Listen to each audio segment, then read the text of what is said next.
One of the things that they don't tell you when you start a podcast is how much of a journey of self-acceptance it is, especially for somebody who grew up as a perfectionist like me, especially for someone who has very specific taste and is very self-critical when it comes to making art, which is how I look at this show.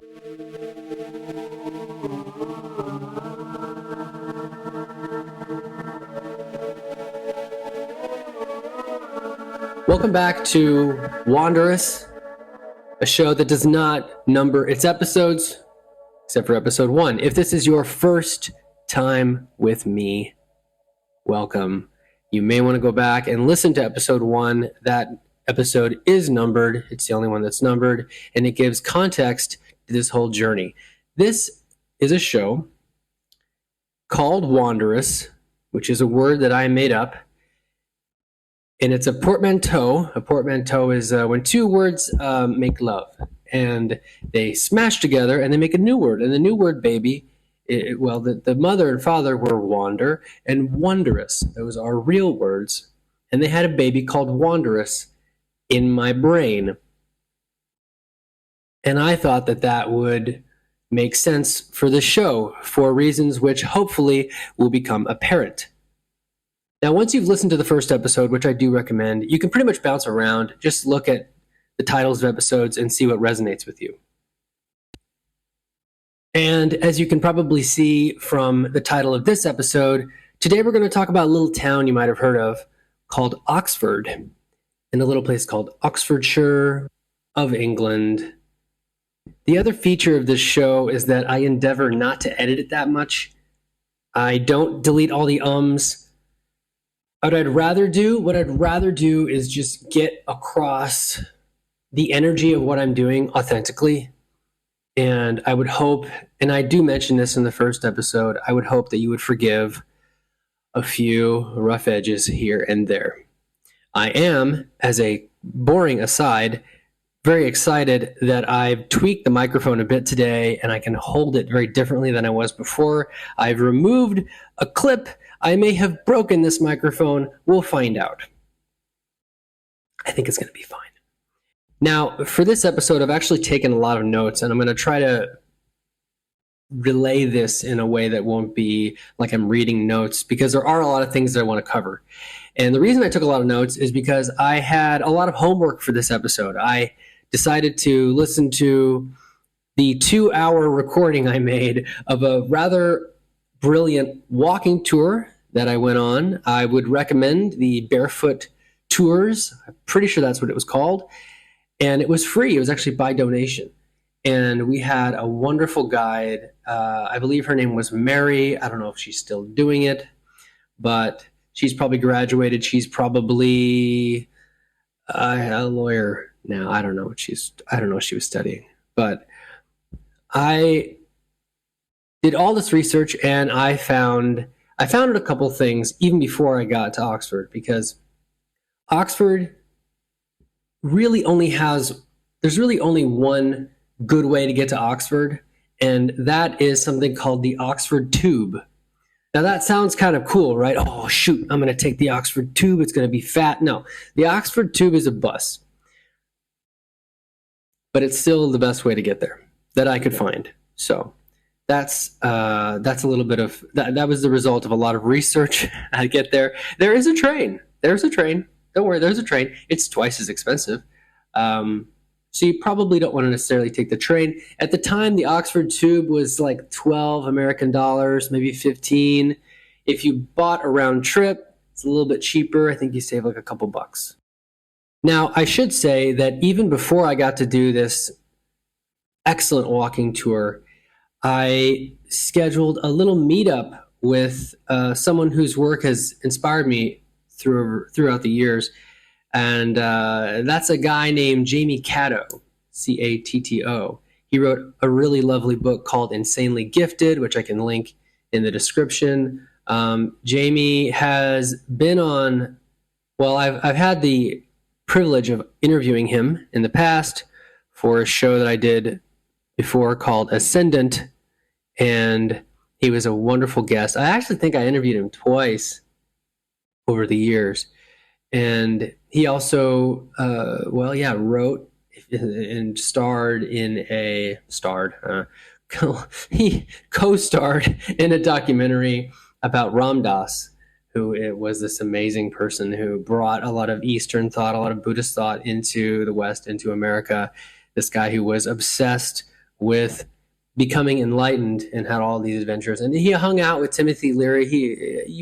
You might know Richard Alpert was his birth name. Anyway, there's a whole story there that the documentary Becoming Nobody goes over in a very amusing, intense, elegant way.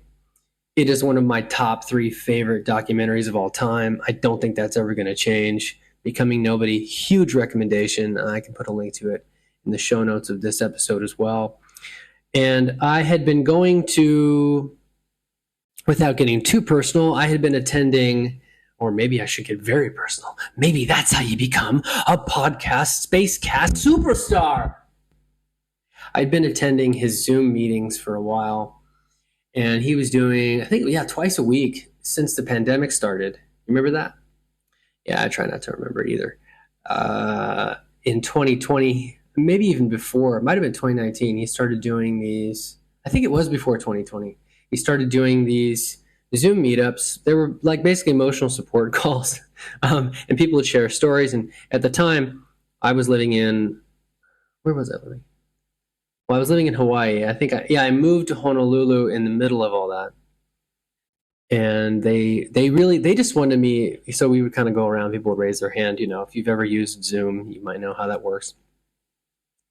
And they just wanted me to tell stories about turtles a lot of the time, which I can't really blame them because turtles are magical beings. So I've been in contact with Jamie for years in some form. And I just really appreciated the space that he holds. He also co-produced some wonderful music. He co-produced and kind of co-wrote the first, along with Duncan Bridgman, who's also awesome, and I'd love to interview him someday. They made an album in 1999 called One Giant Leap, which I also very much recommend. And they went around the world. They went to over, 40 countries, recording with local tribes, and it's a really special album. And then they did it again 10 years later. They did it again. I think the second album came out in 2009. Double album. It's just wonderful music. I really recommend it. So I'd been following Jamie's work for a while, and he happened to live in Oxford, and he actually met me pretty close to the bus station. And the first thing I was struck by Jamie, maybe I'll probably put some photos of this for the supporters of the show in Patreon. I got a couple bonus. I guess I put the original photo of us. If it's on Instagram, if it's already public, I'll link to that. I don't know if it exists anywhere. Otherwise, I tend to, for people who support the show at $10 a month, they get all of the bonus content, photos that are associated with the photos, or I should say photos that are associated with the stories. See, I'm not over editing this. You'll figure it out. You're smart. Only people who are cool are allowed to listen to this. If you are not cool, go. You don't need, this is intended for people who are interested in cultural expansion and spiritual expansion. Anyway, the first thing I realized when I met him was that Jamie Catto is very tall. Jamie Catto is very tall. This should just be a meme. People don't realize how tall Jamie Catto is. Not that he's a super famous person, but if you meet Jamie Catto, he's very, very tall. And we met at a coffee shop, and we talked about how old everything in Oxford is. And we talked a little about, I think we talked about spirituality. My memory is not the best for reasons that are explained in episode 1 of this podcast, but I take a lot of photos, and that's what jogs my memory. But I just remember, I think what's more relevant is the feeling you get when you're with somebody, not even necessarily the topic, but the energy that is exchanged. He bought me a coffee. We sat and held space, and I could just tell, it's really lovely when you meet somebody and you realize this person is not only intentional with the energy that they're sharing, but also lines up with the person that they present in the social media presentee space of the internet, where I don't know about you, but I feel like there's a lot of pressure to constantly sell ourselves, like, at least in the sense of, you got to follow me because this cool thing's coming up. And yeah, I do that too. I never said that I didn't, but I do that for people that are in alignment and wanting this kind of information into their life. If they're calling this kind of information, if they want to expand their horizons, if they want to go outside their comfort zone and travel around the world, this is the show. This is the show for them. So I had a lovely little time. Didn't have a bunch of time because Jamie's a busy guy. He's got a lot of projects. We hung out for, I don't know, like an hour. Before the tour, I also walked by. There's the thing about the first thing that hits you, even before the tour, the first thing that hits you when you're in Oxford is stone. Just the crazy amount of stone. Just so much stone. All the stone. They have all the great stone. So much stone. Every building is made of stone. Stone, stone, stone. And everything feels like it's 1,000 years old. And that's because a lot of it nearly is 1,000 years old. Everything's approaching. Most of these, the first university in Oxford was founded in 1263. So that's a while ago. And like I said, I've taken a few notes. I'm going to try to touch on some of these cool facts. And then what I'll do for the supporters of the show is I'm probably going to release the whole raw 2 hours of the walking tour. If don't get too excited because I'm not going to edit it, but it's interesting, and you can hear our tour guide excitedly explaining things. And it was really a treat. But so I listened to that as homework for this episode, and I just want to touch on a couple of the interesting things that jumped out at me as I was enjoying that tour.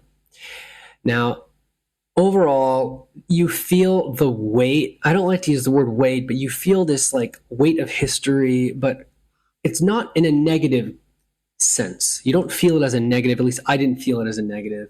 It also may have helped that I was there, as I've said before, in June.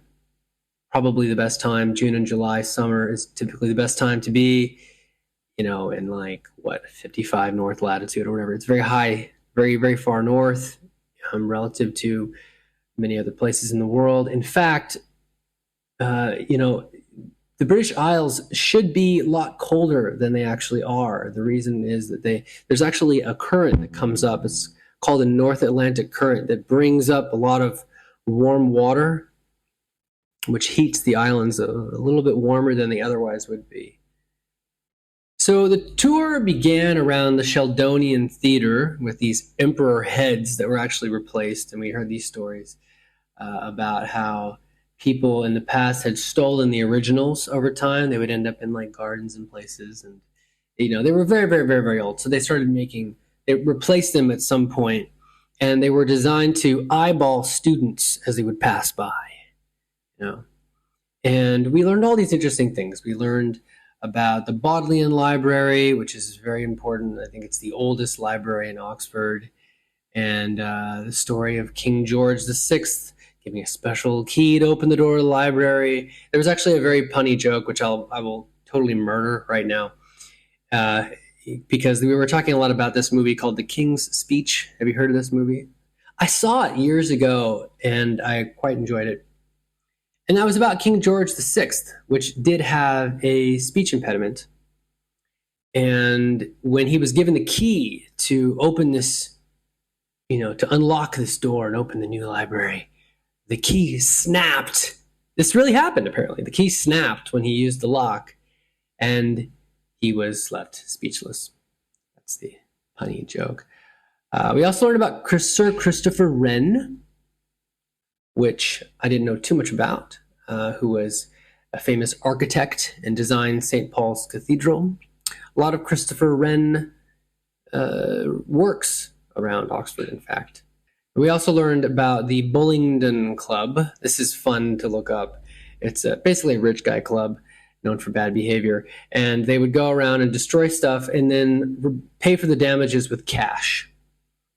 And in another one of the photos I'm going to include as bonus for this I just want to say, it was a long 2 hours. It was like oddly, even though the sky was a bit dreary, which is preferred for photos, because if the sky is straight clouds, all clouds, the light is spread out. So you have all these soft gradients to everything. So the photos turned out quite nice.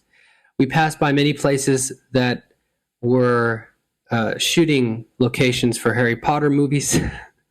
And it just felt everything felt like time travel, basically. One of my favorite photos from that day, there's this place called the Bridge of Sighs, and it's this archway that connects two buildings. It's apparently not used that often. You may have seen this. You can Google it, Bridge of Sighs. And we had a lovely group photo of the whole tour there. But the Bridge of Sighs is this incredibly ornate, like there's these little carvings to the middle, and it's I don't know, it's like 10 to 15 feet, like 5 meters above where you'd be standing in the middle of the road. And there's beautiful glass. It's a whole like, archway that connects these two university buildings. It was quite lovely. There were a lot of stories shared in the tour, learning about Church of England and some of the terrible things that Henry VIII did. Always interesting. One of my favorite stories, though, was the story of the mallard hunt, which was something that arose when a duck apparently they were doing some construction, and they opened up this sewer drain or something, and a live mallard just flew out of the sewer, and it inspired something called the Great Mallard Chase. And this is one of the things that Oxford is known for in terms of strange traditions, of which Oxford has many every 100 years. And unfortunately, I've missed this one. But every 100 years, a bunch of people go around Oxford, and I'll link to a pretty funny, the best page I found about this was a Blogspot blog, go figure. and they go around and they chase a mallard around Oxford every 100 years. So the last one was in 2001, and they've done it like 5 or 6 times now. It's just so odd. We also made it over to a pub called The Bear, which was founded in 1242. 1242. I'm pretty sure the building itself, the foundations were that old. I think they rebuilt the building a little bit. And the Bear is very notable because there was a interesting character who would frequent the Bear, and if he liked your tie, if you were a man, he would get some scissors and he would cut off the end of your tie, but then he would buy you a pint. So now the Bear has hundreds and hundreds of tie fragments framed. It's pretty wild, framed along the walls. And I have a few photos of that I'll be sure to share for the people as well. But anyway, this is not a podcast about the photos that I have taken. This is a podcast about how travel has changed me and how you can do that too. And one last note that I want to share about, one note and one foreshadow. We learned about a guy named William Buckland, which I'm American. Maybe this is shameful. I don't know. I had never heard of this person. He was a kind of person, and this is one of these stories that you think doesn't sound like it's true, but he was the kind of person that he would just lick and eat things before people would even know what it was. He would just be presented something. And there was a point in my tour guide told the story. There was a point where they put this object in front of him, this small dried thing, and this is a historical fact that he just ate this lump of flesh, and they found out that it was a piece of the heart of King Louis XIV, mummified piece of King Louis XIV heart. So that's fun. Kind of the quirky things. I'm just telling you a bit of this just so you have some context of some of the eccentricities and some of the eccentric stories that you will probably hear in Oxford. Everything's 1,000 years old. That was the vibe that I got. Everything's 1,000 years old. And the other vibe you get is this place is rich. I mean, these colleges, universities are expensive. England is a rich country compared to places around it. And it's also a place where self-deprecating humor is woven into the culture. I think it's because for a long time, there was such a reverence, and they started, this is my theory, I think that they still are and have been many people who are Oxfordonians, is a word I made up. They have been mocked for how much pride and how rich this kind of place can be. So what is an antidote to that sort of mindset? Well, it's not taking yourself so seriously. It's self-deprecation. And I do wonder if that's why self-deprecation is really a real part of the cultural experience in being there. They realize, most of them realize this. And the foreshadow that I wanted to share with you is toward the end of the tour, we were told about the evening song that the Christ Church puts on. And there's this wonderful place that we stopped at, these gardens. I was very surprised how lush and how pretty everything was. It's a whole variegated set of flowers and little fountains and things. And we were, I believe it was I think it was the front door actually of the Christ Church. Normally you have to pay a bit to go inside, but if you come at 6 p.m., here's another travel tip for you. You can attend the sing-along isn't the right word. They call it this evensong, right? The evening song. You can attend for free, and they give you a piece of paper, and you sing along. And that was something that I would attend later, and I'll share that story later when we get to it. But that would not happen until after I returned to the British Museum. So we're trying to go a little bit in chronological order, so Crusoe doesn't get entirely mixed up, because I'm already perfectly capable of mixing myself up. Of course, one of the reasons I went to Oxford when I did was because I found a couch surfing host in Oxford, which was one of the most difficult places. Your mileage may vary, but one of the most difficult places I ever found a host in, probably because of how popular it is. One of the things dealing with couch surfing, and I've talked about couch surfing in other episodes of this show, but you have to think about the ratio, right? The ratio of people wanting to visit a place compared to the amount of hosts, and especially hosts that have logged in the past month who are able and or willing to host someone. And in some places that is very difficult. Central Tokyo was also kind of in the top 3 more challenging places. So you've got to do some creative little tricks. Sometimes the best thing you can do is to look for a city just nearby. A lot of people won't type in Yokohama, for instance, because they might not know that Yokohama is, like a 20-minute train ride from everything a half an hour train ride from everything in West Tokyo. That can work really well. It's totally fine. But with the case of Oxford, there really isn't a sizable town nearby. And I only got one yes, and it was only for one night, which kind of sucked. But it was better than nothing because the accommodations in Oxford, they aren't cheap. Although knowing what I know now, I would look on Booking, but even then, looking at booking.com, it's still not gonna, in Oxford, it's not gonna be cheap. So I sort of, in the process of couch surfing and walking around, which I should mention, Oxford is apparently walkable. Yes, Oxford is very walkable.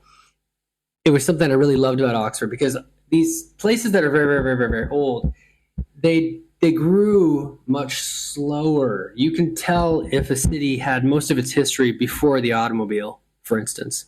It's a very palpable difference between North America and most cities in Europe. It's one reason why most cities in Europe are so much more walkable, is because they developed in a totally different era and things needed to be closer. Not everybody even had a horse. So if you wanted to go to the market, you were going to walk. You were going to walk to the market. So the whole design aesthetic, the whole functional nature of cities was different. And even though I was couch surfing and I had to sleep on a literal couch that was probably the least comfortable place I slept. I'm thinking about my second trip to Oxford now. That'll be a fun episode. That will probably be for members only, to be honest. But, it was not the most comfortable couch in the world, but I had so much fun exploring Oxford. I was really close to downtown as well. I just was filled with a sense of greenery and summer, and then I would walk across town. It would be like 10 minutes, and I would go and wander into these huge cathedrals. One of the most interesting things I learned, and I talked to people about this, was many people liked to be buried under the church itself in many of these churches. So you would be walking along these ancient stones that made up, stuff from, again, 1,000 years ago. And you would look down and there would be a gravestone as a floor, as the floor. And it would say when the person had died and their name and things that you couldn't quite read because they were in Latin. I got a picture of one from 1628, and it's just there. And that was something that I really appreciated about Oxford, is you cannot ignore your connection with the history. The history is very tactile. It's very present. You can go out and touch it, and you can go, wow, like, hey, King Louis probably touched this too. And it gives you a connection to the history that, I don't know, I didn't feel that connection everywhere that I went, but in Oxford, obviously, they really fight to preserve that. And so I slept. I slept on a couch that was too small for me, but hey, it was couch surfing. It was free. I met a nice person. I got to use their kitchen. I made myself oats in the morning, which is my ritual, my religion. I'm an oatist. I don't know, just made that up. I woke up kind of late. I was exhausted from the day, and I had a very leisurely saunter, you could say, around Oxford, completely open. I visited the University Church of St. Mary, and I visited the University Museum of Natural History, which had some really excellent dinosaurs. I'll be sure to share pictures of this too to the supporters. We had, let's see if I can pronounce this, Struthiomimus, which is basically a bird. It means ostrich, mimic. These things are like 3 meters tall. I would never wanted a massive ostrich bird dinosaur thing to be alive again more than that moment. I was really impressed. And the fun thing about the Museum of Natural History, not only is it free, at least it was when I went there, and they have this gorgeous inner chamber with the entire ceiling, most of the ceiling is glass. So there's tons of natural light. You can just walk by all of these ancient creatures and a pretty decent little insect collection as well if you're into that thing. But behind this museum is another museum connected, and you go in and there are tons of artifacts from Asia and South America for some reason. I forget the name of this one. I also swung by the Ashmolean Museum, which was also free. And there were these like massive, I should tell this story. I don't know if this is going to make sense. So I've been couch surfing for a long time. I had to take a picture of this because I thought it was really odd. There was a place that I stayed in Northern California a long time ago when I did this 5.5 month kind of eccentric thing in my early 20s. And I couch surfed for 5.5 months. I couch surfed about 90% of those nights. And I went all the way from basically Wisconsin all the way through Colorado through... Did I stop in Utah? No, I didn't. I carpooled from Colorado to Portland, which is its own story, which maybe I'll tell once I catch up to where I am now in the story.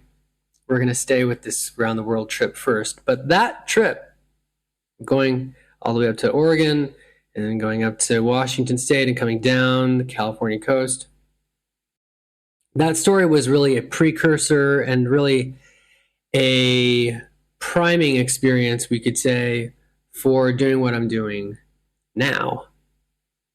And the trip that really began, as you know, with England.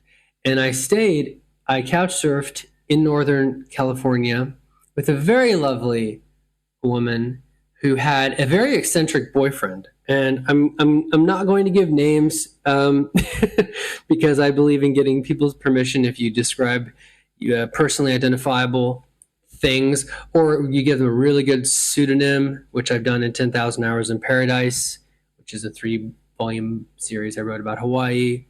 It's on all the places if you're curious about that. So I won't describe them too much, but this woman, she was great, young woman, very smart, and was, I believe, getting her master's degree at the time. And she was living with her parents, who were very cool, but her boyfriend, who was of utterly indeterminate age, I now know what I know. Now knowing what I know about aging, I would estimate that he was probably like 49 or 47, something like that. That was the vibe. The guy was definitely in his 40s. He wouldn't tell her. They had been dating for like, I don't even know, like a year or almost a year. He wouldn't tell her his age, but she, I don't know. You know, relationships are complex. But he was very interesting, kind of vaguely, he seemed like somebody out of a Jack Kerouac book. He seemed like somebody out of one of these eccentric dialogues. And he was working on a book himself, which he very excitedly showed me on his computer more than once, that I could not parse. How old was I? 23? My 23-year-old brain could not grok what was happening. These days, it reminds me of House of Leaves. I don't know if you know Daniel Zibina. Oh, I'm going to get it wrong. Anyway, if you look up the book House of Leaves, you'll find it. It's a very bizarre, divisive. I enjoyed it. Very eccentric book story about a fictional documentary about this house that's bigger on the inside than the outside, and there's like a secret passage they find, and then there's like a minotaur maze, and it's scary. It's one of the few horror books that I've actually read, but it's like is it ergodic or non-ergodic literature, where he actually puts the words upside down on some pages and does all this crazy stuff. And that was kind of the vibe of what this guy was doing. I just remembered his name, but I'm not going to say. That was the vibe of what this guy was doing. And one of the many funny things about this couple, and I was staying in like the adjacent, I think I was staying in where the heck was I staying? Where was I sleeping? I don't even remember. It wasn't the couch. There was a separate tiny guest house across the way. They had an outdoor pool. These people had some money. Their parents did anyway. And it was nice to stay there. It was very, very generous of them to host me. I think I was there like 2 or 3 days. But we would have these walks, and they were having these relationship problems, which I don't even remember now because it was 2009. This is a long time ago. But they would call each other Min. And I thought that was an interesting nickname.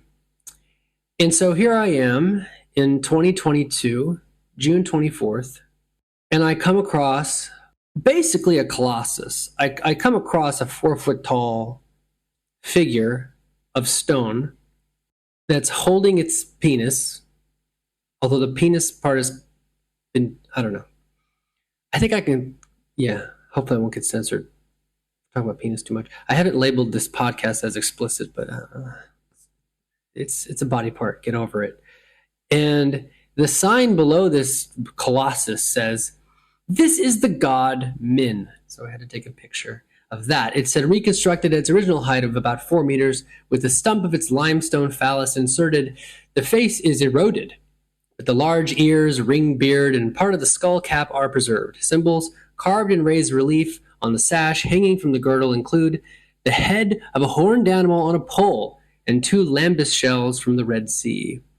From the Temple of Min at Coptos, late pre-dynastic period, 3,300 BC. So now I really wonder just exactly what that couple were into. Yeah, that's all. God Min. Ashmolean Museum is delightful. They've got some ancient Egyptian stuff, though not as much as the British Museum would have when I revisited that. Beautiful paintings of faces on mummies, Mark Antony. Some of this stuff is so well preserved. It's quite impressive. You're like, wow, this is held up pretty well for 500 years. I guess they're making sure people don't touch it. Although strangely, it's not behind glass. Interesting. Beautiful Buddhist art as well. Kind of foreshadowing what I would see in India in the following year, which we will get to. People who support the show will also get a picture of what I think is the coolest jar I've ever seen in my life. And that's because it has a real cool octopus painted on it. Specialized vessel is for mixing perfume and oil to make and wait for it, some of the best words in the English language, for making a viscous unguent. Love an unguent. Oxford was so rich with culture, it was almost overwhelming. You are going to want to stay there probably at least for 3 days just to get a feel for the place. If you're a big history buff, you'll probably want to stay longer. Oxford Tube is probably your best shot unless you want to rent a car and spend $6 million. Parking is not super fun in Oxford based on what I observed walking around. And I would return, but before I returned, and in fact, this was all building up to something amazing, as you can probably imagine. Before I would return, I would be invited to a wonderful outdoor picnic party thing. I would finally see Big Ben and the Eye, and I would, of course, go back to the British Museum, where many artifacts, are they stolen? Sound off in the comments about that. But it was intense what you come across in that part of the world. Just the sheer density of history is a lot to process. You're going to want to get enough sleep. And in the coming weeks of this show, I am very, very excited to share what happens to me in Scotland and in France. And I think one of the first real palpable personal emotional highs, I should say, was when I actually get to see the house that my grandmother grew up in France, which was pretty cool. So we're building up to that as well. Of course, we're building up to Nepal in good time, but we're going to take this one day at a time. Thank you so much for listening. If you enjoyed this show, please go to patreon.com/HelloCrusoe and follow this show for free, and follow me on Spotify. The link to that is also in the show notes here. I mean, if you're listening to this, you've found it somehow. But doing both is a good way to make sure you don't miss any episodes coming up. I work pretty hard on this show, and I really value the opportunity to share this with you. It's really a privilege that anybody listens to the show. And if you support me with cash money, I just want to say mahalo nui nui loa. That's thank you very, very much in Hawaiian. I really appreciate every single penny of support. It goes to further the show. It gives me time to work on this show. Mahalo nui loa. And I will see you next time for surprises. Just surprise. I've already foreshadowed. France is intense in its own way. You'll see. So I'll see you next time. And until then, don't let the mallard escape, I guess. Yeah. Catch it. Catch the mallard. Even if you're not British, just catch that mallard. Okay, thanks. Bye.